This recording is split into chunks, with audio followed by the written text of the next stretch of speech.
If you've been arrested for drunk driving, the first call you need to make is to attorney Ted Morgan. You can't afford to go it alone. You need to know your rights. You need someone with the experience to put your DUI behind you. 7 days a week, 24 hours a day. Call 706-317-5733. Ask for Ted.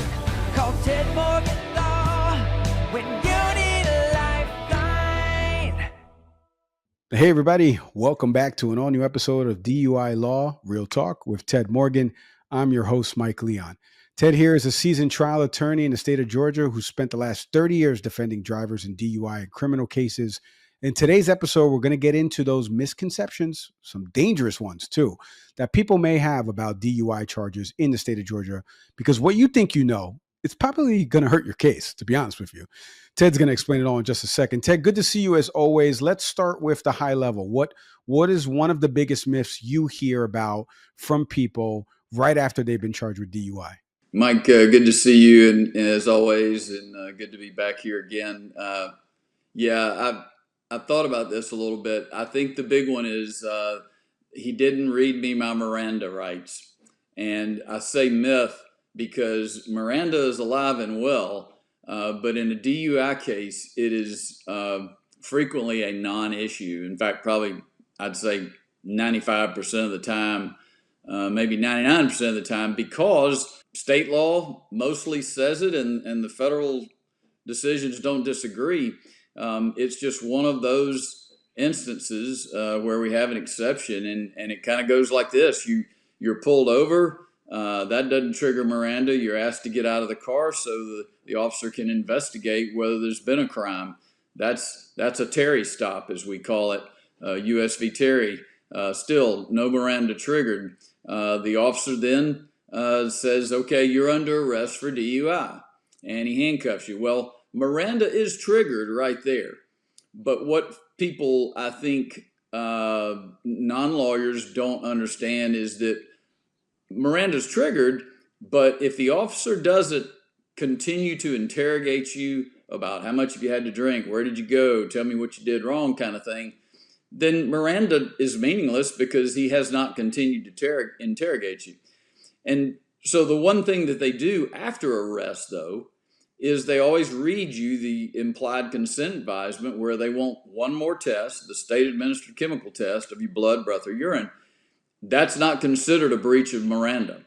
It can trigger some other constitutional rights in some states, including Georgia, and that depends on a whole lot of factors, including which test he asked you for, blood or breath.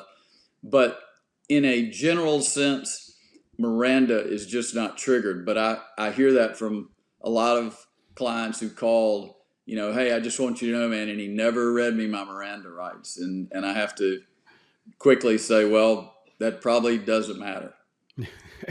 Well, Ted, let me get into one that I think I commonly hear myself is more about, well, it's my first time. I think the court is just going to take it easy on me. How true is that? Well, it's true if you're very, very lucky. I'll say that.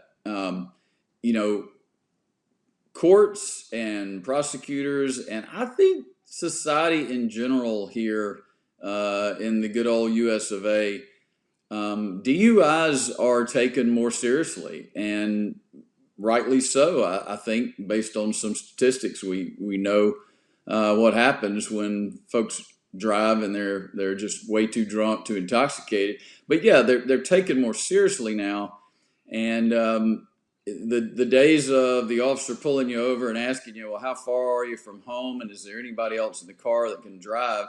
I don't hear that a whole lot, and I don't hear that from people who don't get arrested. And it's just a function of where we are today.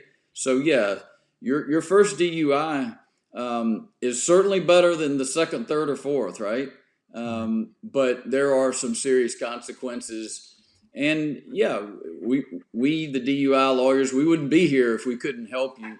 And that's the bottom line, is that even if it's number one, that's probably when we do some of our best work in the areas that really matter.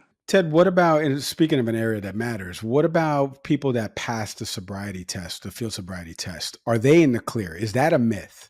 Well, it's not a myth, but I think a lot of people think they passed the test. They might say, yeah, the officer told me I did good on that.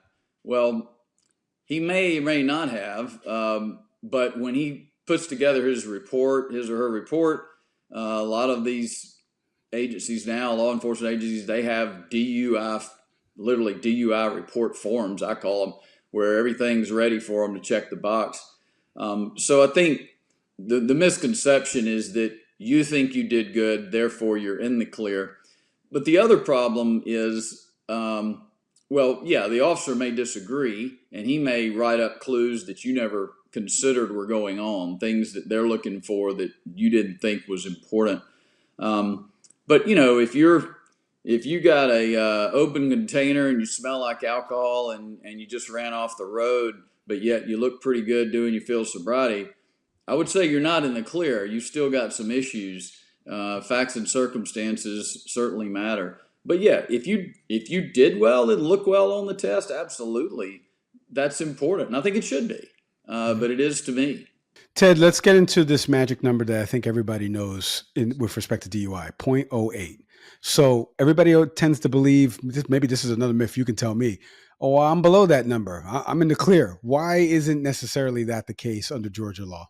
Okay, so from a technical standpoint, it's not the end of the story because Georgia, like I think every other state in the union, you've got a DUI per se, which means we have your blood alcohol at or above the limit, and so therefore you are DUI because the state law says you are.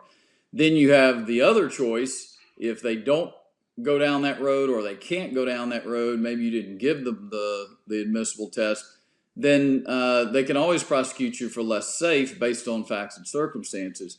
But if you submitted to the blood alcohol chemical test that the officer requests after arrest, you submit to that test and your blood alcohol comes back, I would say at 0.07 or below, certainly, maybe even 0.08, because you're just right at the line. But certainly if you have a test result below it, you're in better shape, right? But Georgia, you know, like a lot of states, has some statutory presumptions that the prosecutor's able to tell the jury even when you're not at that level, but they also give us some of the same tools. So sure, it's better if you're below, but it certainly doesn't mean that they can't charge you with being what we call less safe, meaning, you know, to the extent you were under the influence, to the extent you were less safe to drive. Ted, what about people that plead guilty? Do they just pay a fine, move on, no legal consequences? Is that another myth that can easily be dispelled? Well, it's more than just a myth. It's just flat wrong in the state of Georgia. When you just pay your fine, that is a guilty plea, okay? Whether you actually went to court and said it, I guess some small jurisdictions, they may let you do that. I think most DUIs, you got to go to court. But yeah, if you plead guilty, it gets reported to either your licensing state, if it's out of state, or it's reported to the state of Georgia if you have a Georgia license. And Georgia will suspend you. They're going to send you a notice of suspension, and then you've got to figure out, well, what does this mean and how do I get out of this? We handle all of that for you. If we see that coming or we know that's a possibility, obviously we can walk you through that and show you what options are available to minimize the time that you're on suspension or without a license at all in some cases. So yeah, absolutely. If you are found guilty of a DUI, and let's say this too, Mike, there are other things other than a fine in the state of Georgia that are statutory. It's not just money. You can go to jail. You will get community service. You probably will get a clinical evaluation. You will probably be ordered to take the DUI class, as we call it, the risk reduction program. Those are all statutory punishment that the judge more or less cannot avoid, can't not do. Ted, how do you work with right now, or you could give us some examples if you want, of maybe some service members, professionals they're worried about how this is going to affect their career getting a DUI. How do you quell some of those fears that they have?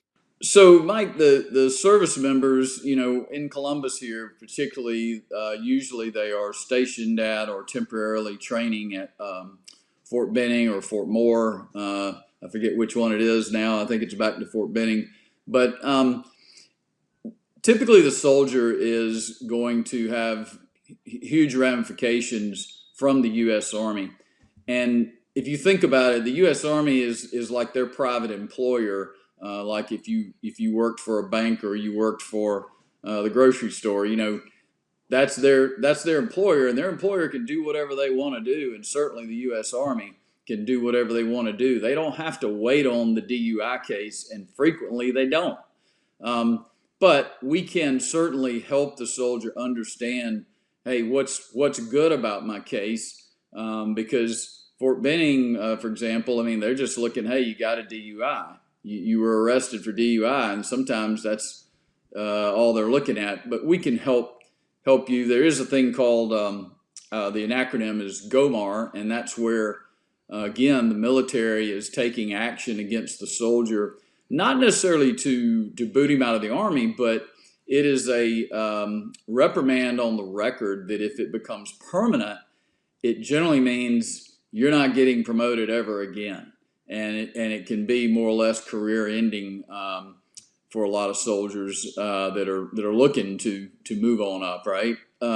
So sometimes we can help highlight some things about their arrest that are good that they can then use when they respond to the GOMAR, and sometimes we can write opinion letters about the case as well. So, but yeah, the U.S. Army, we can't keep them from doing what they're going to do to their employee, the soldier.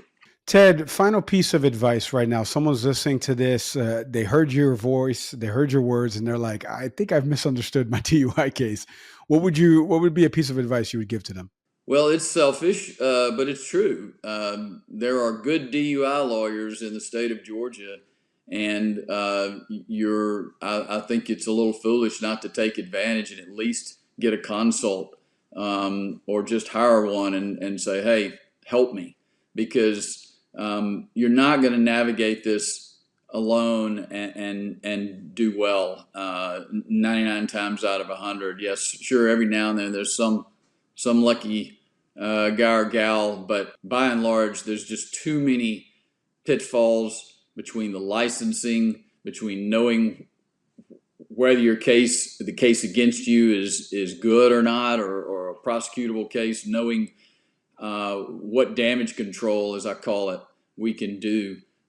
So it's I think imperative that you just bite the bullet and hire a good DUI attorney, because I never promise anybody a result, Mike. I just promise them that I can get you the best result that anybody can get. Yeah, I like that. Great tagline. Ted, thank you as always for the time and insights on this. Truly appreciate it. Thank you, Mike. And get a DUI, but you ain't dead, call Ted. That's it. And thank you to everybody out there listening to another episode of DUI Law Real Talk. If you've been charged with DUI, listen up right now, okay? You're sorting through all these half-truths and myths.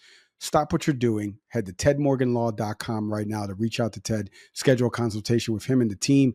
Be sure to like, subscribe, leave us a review and comment, share this episode with someone who needs to hear it. As always, I'm Mike Leon. We'll see everybody next time.